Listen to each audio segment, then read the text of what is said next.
जब बाजार में आप जाएं या मॉल में जाएं या गफलत की जगह जाएं तो ये दुआ पढ़ लीजिए। पढ़िए मेरे साथ, ला इलाहा इल्लल्लाह वहदह ला इलाहा इल्लल्लाह वहदह ला शरीका लह लहुल मुल्क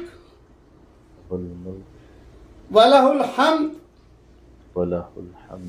युह्यी व युमीत व हुवा हय्युन ला यमूत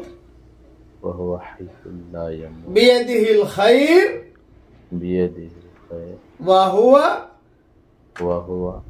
अला कुल्लि शैइन कदीर।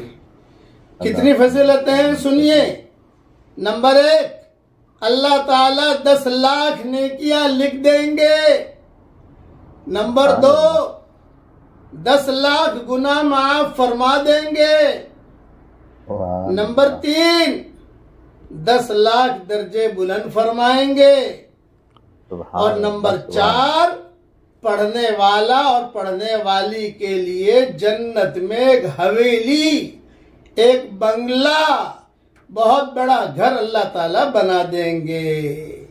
ये मजमून तिरमिजी में है। रोजाना बाजार जाते हैं आप, रोजाना मॉल में जाते हैं, ये दुआ पढ़ने का एहतमाम कीजिए। अल्लाह ताला हम सबको अमल करने की तौफीक अता फरमाए। आमीन। व आखिर दावाना अनिल हम्दुलिल्लाहि रब्बिल आलमीन।